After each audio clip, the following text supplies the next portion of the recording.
We've been able to manipulate long-term social status for months or years at a time simply by manipulating how these animals are housed together. We decide who gets to go into a new housing unit, in what order, and it turns out that in this particular species, in females at least, the individuals who get there first tend to be the ones who reach the top of the social ladder, and they sort of insert below each other sequentially. And so we can do this little manipulation, which we think of as in some ways equivalent to, if we were able to take a community of humans and sort of randomize how much money they made or how much educational experience they'd had and watch what happened next, right? We can't do that in humans, but we can do that in these captive primates.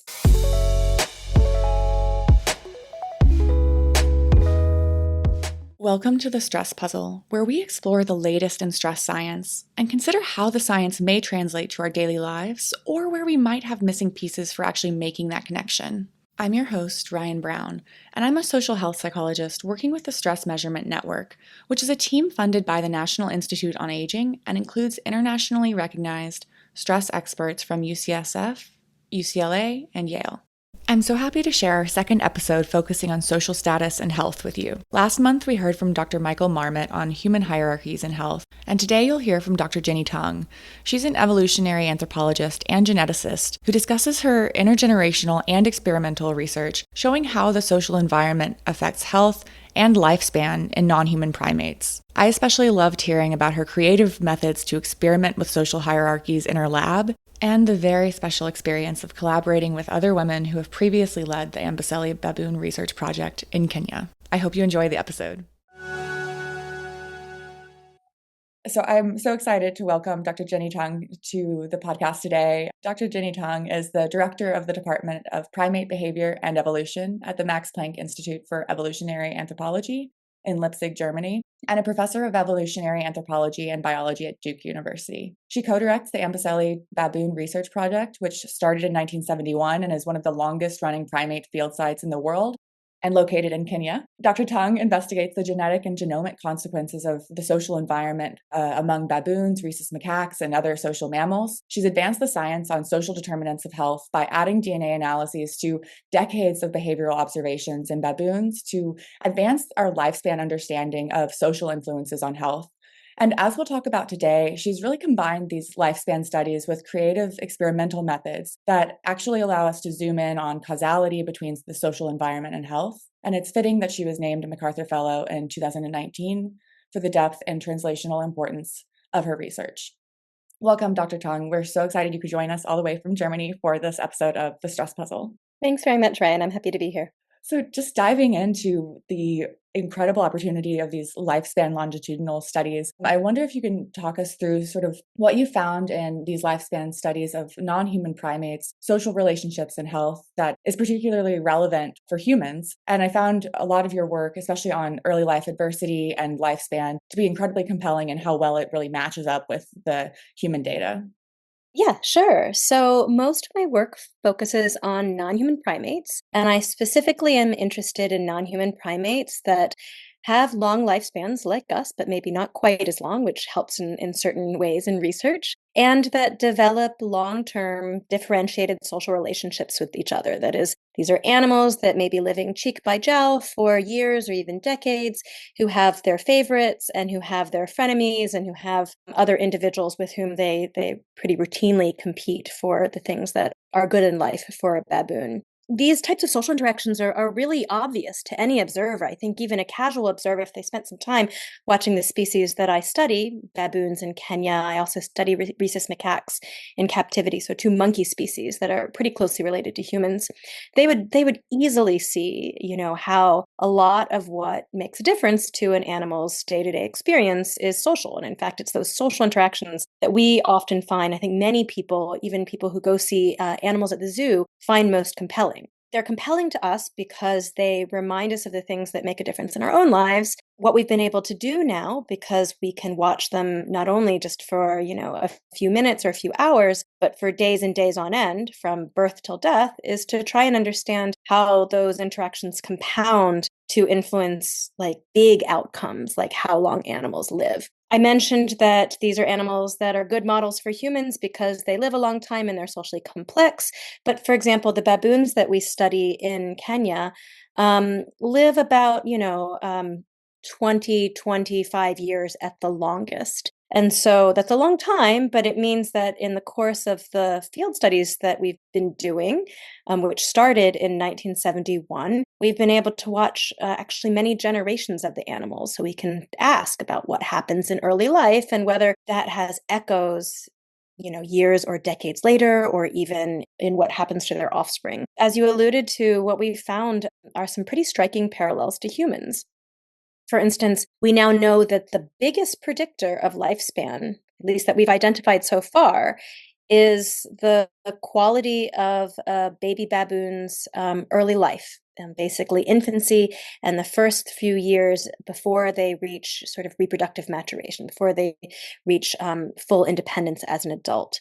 So, in ways that are very similar to humans, what we see are that things like social isolation, low social status, certainly loss of the mother, don't necessarily, kill those animals immediately, right? They aren't lightning bolts from the sky, but rather seem to have these sort of latent effects that can shorten their lifespans by as much of a decade, which is a huge, huge effect size even in humans, and even more so in a species like the baboons. Yeah, and something that has really struck me about when we kind of look at these health outcomes is the diversity of types and bodily systems and everything else. And so I wonder, when you've been looking at these experiments and really these lifespan studies, I suppose, where have you seen the more causal role for social status when we're thinking about Hmm. that social gradient, since we see it for so many different disease outcomes? It would be wonderful if you could sort of point us to where you're really able to zoom in your Yeah. experiments and work. I wish we could give you a comprehensive overview of, every bodily system and every piece of Mhm. physiology, but we can't, not yet. And what we've been able to focus on most intensively is how the immune system is regulated, and particularly how genes in circulating immune cells seem to respond to differences in the social environment and differences in social status. We've done that work both in the baboons that I talked about, which is a field population, a natural population of wild animals. But for causality, where we've gotten sort of the most bang for our buck, I think, is in our studies in captive, socially housed macaques, so another social primate. There, we've been able to manipulate long term social status for months or years at a time simply by manipulating how these animals are housed together. We decide who gets to go in to a new housing unit, in what order. And it turns out that in this particular species, in females at least, the individuals who get there first tend to be the ones who reach the top of the social ladder, and they sort of insert below each other sequentially. And so we can do this little manipulation, which we think of as in some ways equivalent to, if we were able to take a community of humans and sort of randomize how much money they made or how much educational experience they'd had, and then said, and watch what happened next, right? We can't do that in humans, but we can do that in these captive primates. So when we do that, what we see are pretty extensive, pretty profound differences in the degree and the places in which genes are activated or sort of suppressed in the immune system. And perhaps most interestingly, we see differences in how those genes respond to signals of pathogen threat. So basically, we can take cells from our animals and we can expose them in a dish or in a tube to something that looks like a bacterial invasion or a viral invasion. And we see systematically that the cells from individuals that we have manipulated into being low ranking are different than the cells that we obtain from individuals that we have manipulated into being high status. And then what we can do is actually manipulate those status hierarchies again. So we can make individuals who are low status high status and individuals high status low status, or keep them, sort of the same across successive years of our experiments. And in general, what we see is that animals' bodies, their cells, their immune system, tends to reflect their social environment at the time we're actually sampling them. So this is both a pervasive effect and also, perhaps in a positive light, pretty plastic too, if the social environment can improve. I love that you're highlighting the plasticity there. And I think that kind of the work that you're describing is really what I know I and we at the Stress Measurement Network really admire about you as a researcher, which is combining these intensive longitudinal behavioral observational data with more experimental methods that get us closer to causality on these questions that for so long, like you're saying, we can't randomize humans to these conditions of income or other measures of SES. So to be able to get at that through non-human primate models. I mean, I can't underscore how important that is for our field. So just thinking about that creativity and sort of methodological development, where do you think that there is the most potential now regarding methods, whether that's in non-human primates, humans, any population that you might be studying? What do you think we're sort of missing if you could capture something? That's a great question. So I'm going to say first as a caveat, doing this is hard. So there's reasons that we haven't done it yet, and there's still a lot of Absolutely. methodological challenges. But here's one of the things that I think is most important. For those of us who are interested in social gradients and health, right, we're often looking at how the body's periphery is functioning. I was just talking about circulating immune cells, right? These are white blood cells that are going around your body, and I'm telling you that they behave differently depending on the social environment of the animals that they're in. Other people study heart tissue, for example, or other part or organs that are not the central nervous system.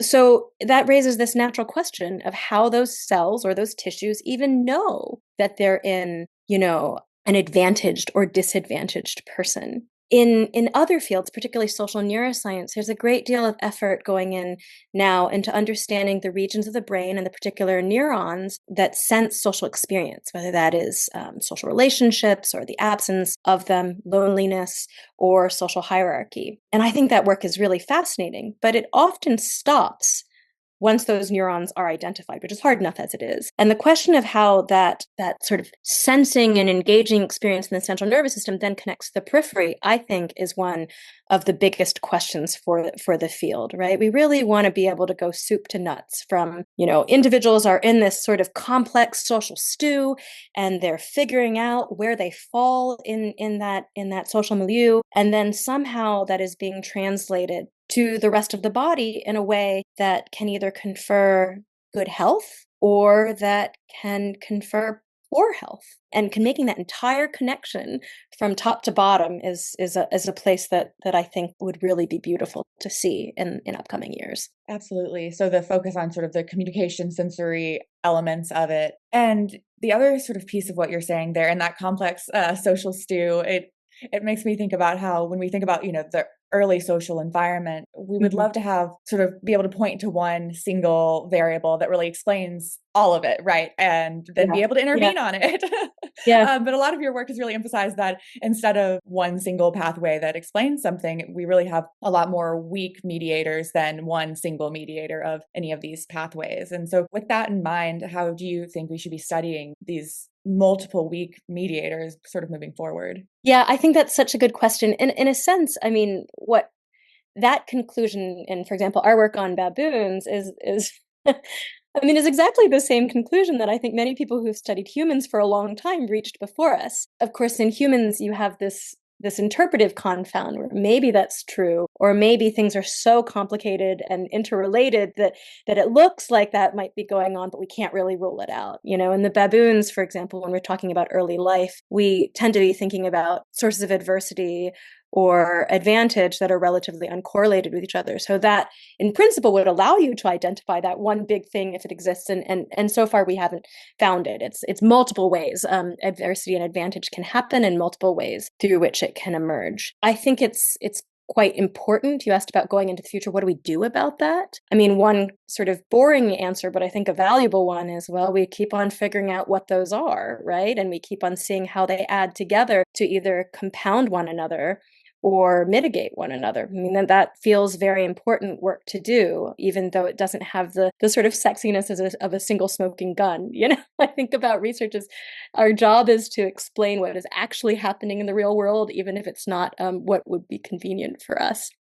So I think that's part of the question. I think there are more targeted subsets of that question, which you'll be very familiar with already, right? These are the same questions that people are asking in human research. How do the experiences in early life potentially interact with the experiences that happen in adulthood, right? That's really important for thinking about the possibility for resilience. The message we don't want to send we hope, right, is that what happens in early life is it, and then the life course is written. And so that's something we're very interested in now. We're also quite interested in how one dimension of the social environment, social status, which we've talked about already, might interact with other dimensions of the social environment, like positive social relationships. Both are major predictors of lifespan outcomes in humans and in non-human primates, but they actually aren't studied as often in conjunction as I hope they will be in the future. Yeah, and as you're talking about this, and as we're thinking about the sort of mediator question, and my mind goes back to humans for a second, I Mhm. really appreciate again the experimental work and how you've highlighted the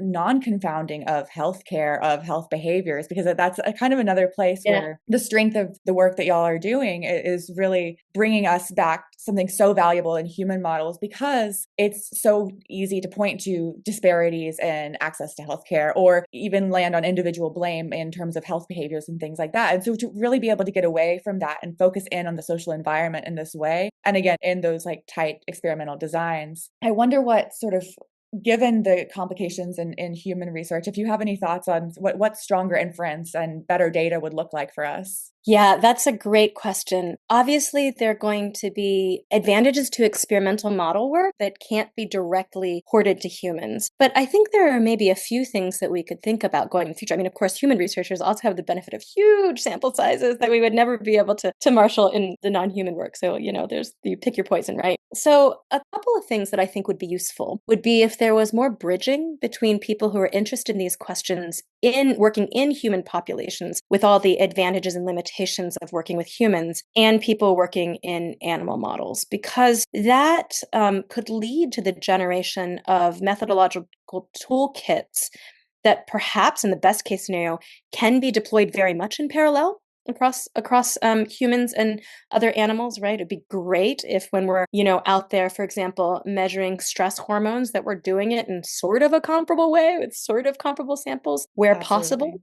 And that would really facilitate comparative studies. Sometimes that won't be possible, but then at least we should be talking about interpretation. There are ways in which, for example, social hierarchies in the animals I study, I think, are really good models for some of the things we see in humans. And there are other ways in which social hierarchies in animals are nothing like what we generally observe in humans. And those conversations would, I think, help even in the absence of directly analogous methods. And then the other thing I would say about what kind of data would be useful, I'm going to leave it to you and your colleagues to figure out how to do this, but there's certain types of measures that we've invested in pretty heavily in the systems I study, and others have invested in other animal systems, like, for example, stress hormone measurements, glucocorticoid measurements. And everything our data tells us is that all of those data are extremely noisy, and they are informative, but we need tons of repeated measurements in order to pull Mm. those out. And so, for example, in the baboons, because we use non-invasive sampling techniques that we can repeatedly sample these same animals across their lives, we often have hundreds or thousands of measures from the same individual, and that allows us to sort of help see a signal through the noise. And again, I see you shaking your head at me, and I know that would be really difficult to do, but I think some of the biomarkers that folks are really going after, or the systems that those biomarkers tend to represent, simply are just going to take lots of repeated longitudinal measures to Mhm. get. And I hear exciting things coming out of the human literature about wearables and non-invasive measures for regular assessment, and hopefully those will help get over that major challenge. Yeah, and I'm only shaking my head thinking about what a scientific dream all of the research that you're doing right now is, and just being able to follow generations of baboons in this way. And so, going back to what you might be able to tell us about the intergenerational effects that you've been seeing in these Mhm. baboons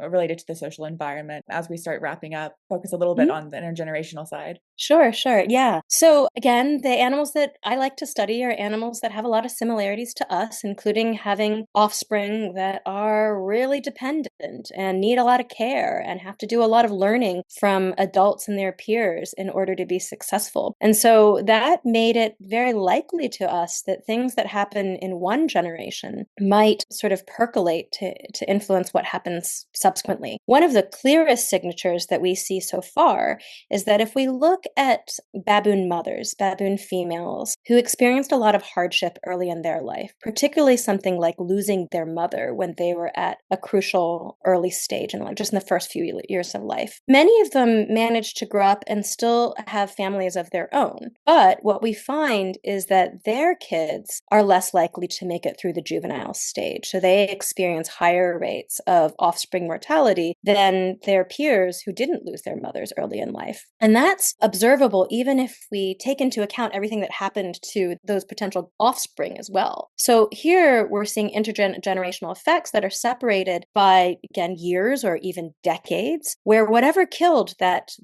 potential grandmother is not affecting that grand offspring, but it seems to be sort of connected through the experience of that grand offspring's mother. We think that this is probably related to sort of very granular processes of care or responsiveness or maternal condition. And that's something we're quite interested in getting a handle on in future research. Awesome. I can't wait to follow it. As a last question, I would love to know if there is a particular finding from your career that feels the most meaningful to you, either because of the importance of the results or something about the process itself. Well, we've been talking a lot about some of our early life adversity results. And I guess our initial publication showing that early life adversity really predicts truncated lifespans is meaningful to me from both a process perspective and a result perspective. One, the effect we found was huge and perhaps totally unsurprising to researchers who've been doing similar sorts of work in humans. But the way we did it was directly inspired by sort of these adverse childhood experiences frameworks that were developed in humans and really not by the type of biologists that I interact with and that I was trained by at all. So we kind of said, well, let's just sort of take this thing that these human people do that feels totally abiological and see if it works. And it worked remarkably well. It's probably the biggest effect size I'll ever find in my career. It's already happened. I'm done.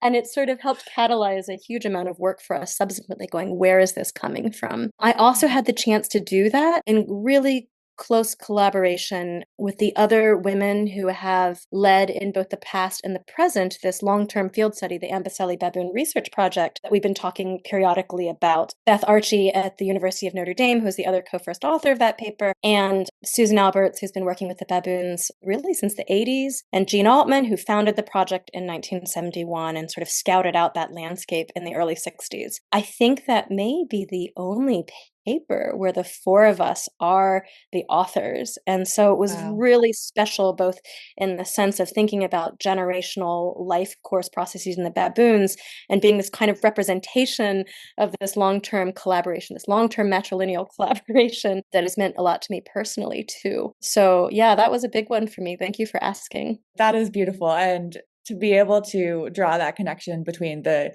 decades of mentorship and advice that I'm sure each person has gotten from the previous person with the lifespan studies there. What a beautiful experience as a researcher to come into. So thank you for describing that. Thank you also for helping us, for being part of our bridge of animal, non-human primate to human research. I totally agree with you. We need more of it. And those are the kind of dream studies to be able to connect and look in parallel at different populations. So I hope we encourage anyone listening to go towards that. And thank you again, Dr. Tung, for joining today. Thank you so much, Ryan. It was really fun. Thanks for tuning in to this episode of The Stress Puzzle. We'd love to hear your thoughts and feedback on any issues we've covered today. You can email us at stresspuzzlepod@gmail.com. And you can also send requests for topics or guests for future episodes. The best way you can support the show is by leaving 5-star reviews wherever you listen to our podcast and sharing with your friends or your collaborators. And until next time, we're wishing you good stress and opportunities for rest.